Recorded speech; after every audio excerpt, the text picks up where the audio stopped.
In this video, I'll share with you 8 common worst investments that you can make while thinking that you're making good investments. If you're new to my channel, I work as a finance manager at a top tech company with an MBA in finance and a CPA designation. So without any further ado, let's go over each of the 8 worst investments one by one. Number 1, penny stocks. Penny stocks are shares of small companies that trade for very low prices, usually under $5. Penny stocks are considered to be risky investments because they're volatile and very susceptible to manipulation. In fact, a popular movie, The Wolf of Wall Street, showed how easy it was to pump and dump penny stocks in the 90s. While the returns could be high, it's important for you as an investor to exercise caution and do a proper research before investing in penny stocks. Number 2, your friend's business. While we all want to support our friends' businesses, investing in them is usually not the best idea. It's important to recognize that most new businesses and startups,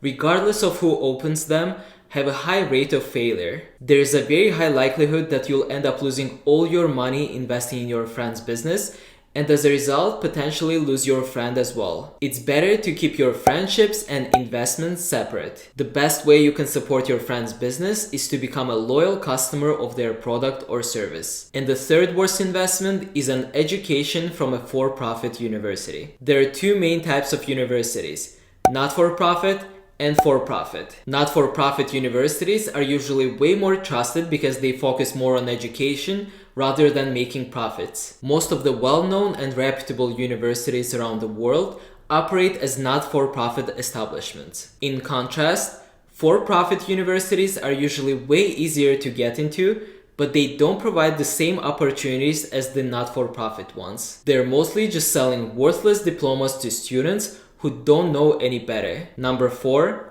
online courses from influencers. Online courses offered by influencers can be tempting due to their promises of quick success. But 99% of the online courses are actually not worth it because you can find all the information online for free. Also, a lot of the influencers pretend to own luxury cars and luxury houses to trick you into buying their online courses. But remember that most likely, those influencers rented their cars and houses just for a day to record the video. So if you're planning to purchase an online course, make sure to do your research on the influencer's background and credentials just to make sure you're buying something worth the value. Number 5, luxury watches. Many people mistakenly think that all luxury watches will go up in value over time, and they end up building large watch collections consisting of various brands and models. But the reality is that only a few models and a few brands end up appreciating in value over time. One of them includes a Rolex Daytona, which is sold at $15,000 by the official Rolex dealer,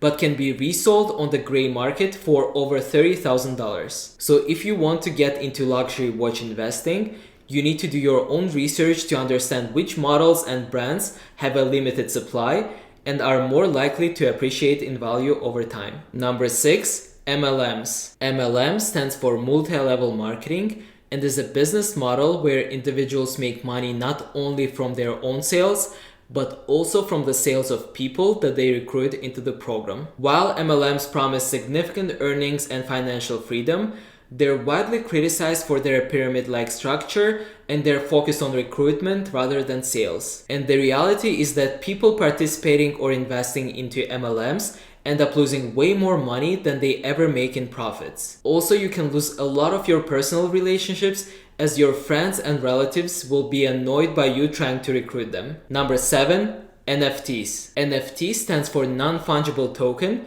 which is basically a certificate of ownership of unique digital art. While NFTs became extremely popular a couple of years ago, the market for them has since cooled off. We all remember that some of these NFTs were selling for hundreds of thousands of dollars before, but are now basically worthless. The NFT trend can come back in the future again, and they can also become popular again, but remember that investing in them is like gambling. You'll be way more likely to lose all your money rather than make any profits on NFTs. And number 8 is designer clothing. Some people buy designer clothing not only for their personal use, but also as an investment. They hope that certain pieces will appreciate in value over time. While it's true that some designer items will appreciate in value over time, the vast majority of them will depreciate. fashion trends change rapidly, so old designs can easily become irrelevant and not worth as much anymore. So it's important to approach buying designer clothing with a mindset of enjoying them yourself